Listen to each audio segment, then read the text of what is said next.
नमस्कार विद्यार्थी मित्रांनो. स्वागत आहे तुमचं पुन्हा एकदा एम-पी-एस-सी लायब्ररी या आपल्या YouTube चॅनलमध्ये. तर आज आहे 26 जुलै 2025. सुरू करूयात आजच्या चालू घडामोडी. तर सर्वप्रथम पाहूया कालचा एक प्रश्न. काल मी तुम्हाला एक प्रश्न विचारलेला होता. 2023 सालचा लोकमान्य टिळक पुरस्कार कुणाला जाहीर झालेला आहे? आणि त्याचे पर्याय होते. पर्याय क्रमांक 1 सायरस पुनावाला, पर्याय क्रमांक 2 नरेंद्र मोदी, पर्याय क्रमांक 3 टेसी थॉमस आणि पर्याय क्रमांक 4 सुधा मूर्ती. तर याचं योग्य उत्तर आहे पर्याय क्रमांक 2 नरेंद्र मोदी. लक्षात घ्या मित्रांनो, 2023 सालचा लोकमान्य टिळक पुरस्कार हा नरेंद्र मोदी यांना जाहीर झालेला होता. 2024 सालचा पुरस्कार हा सुधा मूर्ती यांना जाहीर झालेला होता. आणि या वर्षीचा म्हणजे 2025 सालचा पुरस्कार आता तुम्ही पुन्हा एकदा मला कमेंटमध्ये उत्तर सांगायचं आहे. कारण आता नुकताच हा पुरस्कार जाहीर झालेला आहे आणि कालच्या आपल्या YouTube चॅनलमध्ये मी त्याबद्दल सविस्तर अशी माहिती दिलेली आहे. तर आता सर्वप्रथम आपण आजचे दिनविशेष पाहून घेऊया. 26 जुलै 1902 रोजी कोल्हापूर संस्थानामध्ये आरक्षणाची तरतूद करण्यात आलेली होती. शाहू महाराजांनी कोल्हापूर संस्थानामध्ये मागासवर्गीयांना आरक्षण दिलेले होते आणि 50% नोकऱ्या या राखीव ठेवण्याचा आदेश दिला होता. म्हणजे आजपासून जवळपास 120-25 वर्षा अगोदर छत्रपती शाहू महाराजांनी त्यांच्या कोल्हापूर संस्थानामध्ये अतिशय असा दूरदृष्टिकोन त्यावेळेस ठेवलेला होता आणि मागासवर्गीयांना त्यावेळी आरक्षण ठेवलेले होते. आणि अतिशय महत्त्वाचा हा निर्णय त्यावेळेस सिद्ध झालेला होता. 26 जुलै 1999 या दिवशी आपण पाकिस्तानवर कारगिल विजय मिळवलेला होता. त्यामुळे आजचा दिवस 26 जुलै हा दिवस कारगिल विजय दिवस म्हणून साजरा केला जातो. हा जो विजय होता तो ऑपरेशन विजय अंतर्गत प्राप्त केलेला होता. आपल्यासाठी या दोन्हीही बातम्या खूप महत्त्वाच्या आहेत. या दोन्ही गोष्टी आपण लक्षात ठेवण्याचं गरज आहे. त्यानंतर 26 जुलै 2005 इतिहासामध्ये या दिवसाची देखील नोंद नेहमीच राहणार आहे. कारण मुंबई परिसरामध्ये 24 तासांमध्ये सुमारे 995 मिलीमीटर पाऊस या या दिवशी पडलेला होता आणि पूर येऊन शेकडो लोक मृत्युमुखी पडले होते. अतिशय महत्त्वाचा आणि एक दुर्दैवी असा दिवस होता हा 26 जुलै 2005. त्यानंतर 26 जुलै 2016 सोलार इम्पल्स 2 हे पृथ्वीभोवती फिरणारे पहिले सौर ऊर्जेवर चालणारे विमान ठरले होते. त्यामुळे याचा देखील आपण वन लाइनर म्हणून लक्ष ठेवायला काही हरकत नाहीये. 26 जुलै 2016 सोलार इम्पल्स 2. त्यानंतर 26 जुलै 1892 रोजी दादाभाई नौरोजी यांनी ब्रिटनमधील पहिले भारतीय संसद सदस्य म्हणून ते निवडून आलेले होते. हे देखील आपल्यासाठी इतिहासामध्ये महत्त्वाची अशी बातमी आहे.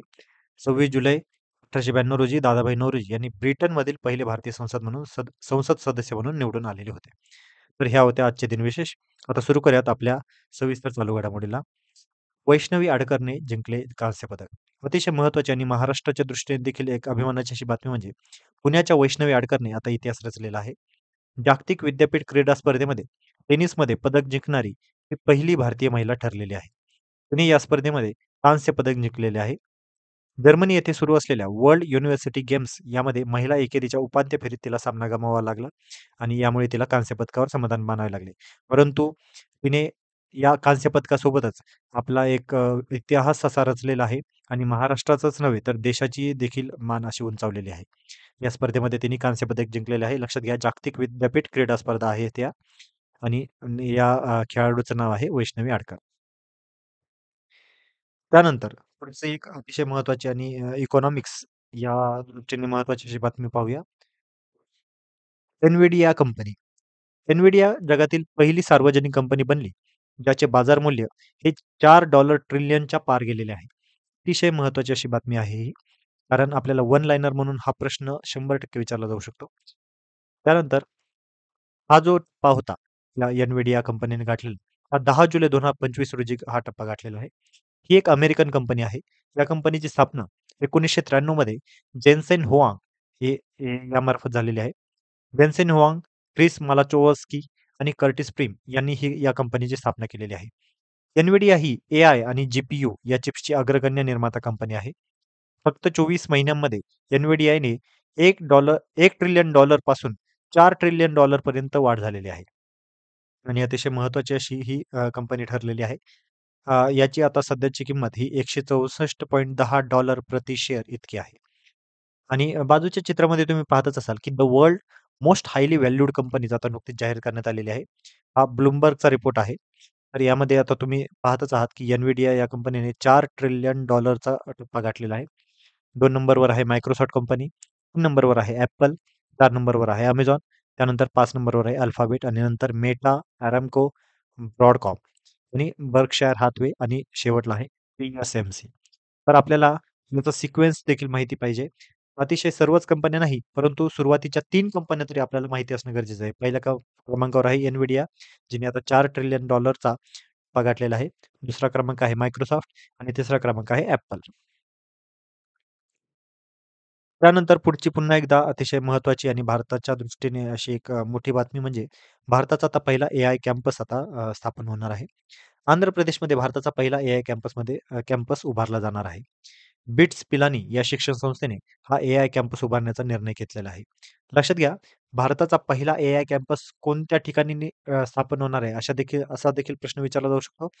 आणि दुसरा म्हणजे कोणत्या शिक्षण संस्थेमार्फत हा कॅम्पस उभारला जाणार आहे? असा देखील प्रश्न विचारला जाऊ शकतो.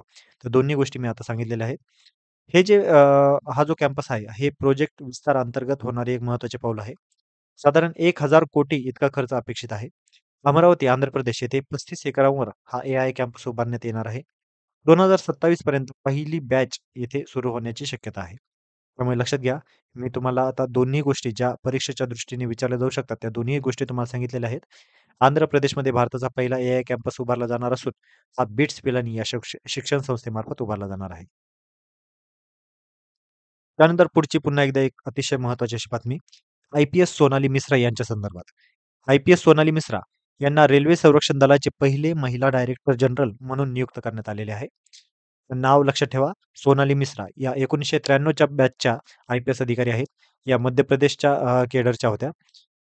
यांचं जे पद आहे, हे रेल्वे संरक्षण दलाचे पहिले महिला डी म्हणून आता त्या नियुक्त होणार आहेत. यांचा जो कार्यकाळ असणार आहे, हा 1 ऑगस्ट 2025 ते 31 ऑक्टोबर 2026 म्हणजे असा 1 वर्षापेक्षाही जास्त कालावधी त्यांना लाभणार आहे. या अगोदरचे डी होते मनोज यादव यांनी हे आता 31/0/2025 रोजी निवृत्त होत आहेत. विशेष महासंचालक निवड व भरती मध्य प्रदेश पोलीस अशी त्यांची अ, अ, पद आहे.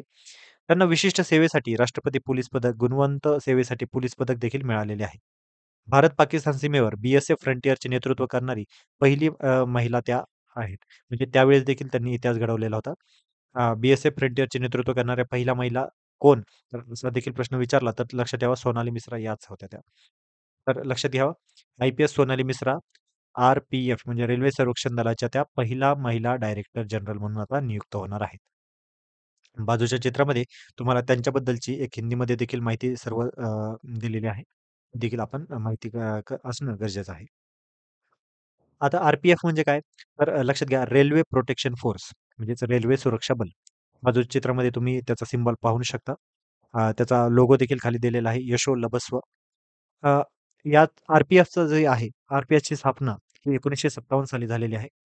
आर-पी-एफ हे केंद्रीय सशस्त्र पोलीस दल म्हणजे सी-ए-पी-एफ आहे आणि याचं उद्दिष्ट आहे भारतीय रेल्वेची मालमत्ता आणि प्रवाशांचे रक्षण करणे. रेल्वे परिसरामध्ये गुन्हेगारी नियंत्रणात ठेवणे हे देखील त्याचं वैशिष्ट्य आहे, उद्दिष्ट आहे. आर-पी-एफ ही केंद्र सरकार अंतर्गत कार्यरत आहे आणि जी-आर-पी म्हणजे गव्हर्नमेंट रेल्वे पोलीस म्हणजे राज्य सरकारच्या अंतर्गत याची स्थापना करण्यात आलेली आहे. तर या होत्या आजच्या चालू घडामोडी. आजच्या अतिशय महत्त्वाच्या अशा चालू घडामोडी आपण आत्ताच पाहिलेल्या आहेत. तर आजच्या या संपूर्ण चालू घडामोडीवर आधारित एक आता आपण आजचा प्रश्न पाहून घेऊया. जगातील पहिली सार्वजनिक कंपनी कोणती आहे, जिचे बाजार मूल्य हे $4 ट्रिलियन पार गेलेले आहे. मी आताच ही सविस्तर बातमी आपल्यासमोर कव्हर केलेली आहे आणि अतिशय महत्त्वाचा असा वन लाइनर देखील यावर प्रश्न विचारला जाऊ शकतो, हे देखील तुम्हाला सांगितलेलं आहे. तर याचे जे उत्तर आहे, ते तुम्हाला कमेंटमध्ये सांगायचे आहे. जगातील पहिली सार्वजनिक कंपनी कोणती आहे, जिचे बाजार मूल्य $4 ट्रिलियन पार गेलेले आहे? पर्याय क्रमांक 1 काय आहे? Microsoft. पर्याय क्रमांक 2 आहे NVIDIA. पर्याय क्रमांक 3 आहे Apple आणि पर्याय क्रमांक 4 आहे Meta. याचं योग्य उत्तर आपण सर्वांनी कमेंटमध्ये सांगायचं आहे. तर या होत्या आजच्या चालू घडामोडी. अशाच अधिकाधिक इन्फॉर्मेटिव्ह कंटेंटसाठी आमच्या एम-पी-एस-सी लायब्ररी या यूट्यूब चॅनलला फॉलो करायला विसरू नका. आम्ही YouTube सोबतच Telegram, WhatsApp, Facebook, Instagram आणि X.com या सर्व सोशल मीडिया प्लॅटफॉर्मवर आहोत. तर या सर्वच ठिकाणी आम्हाला फॉलो करायला विसरू नका. धन्यवाद.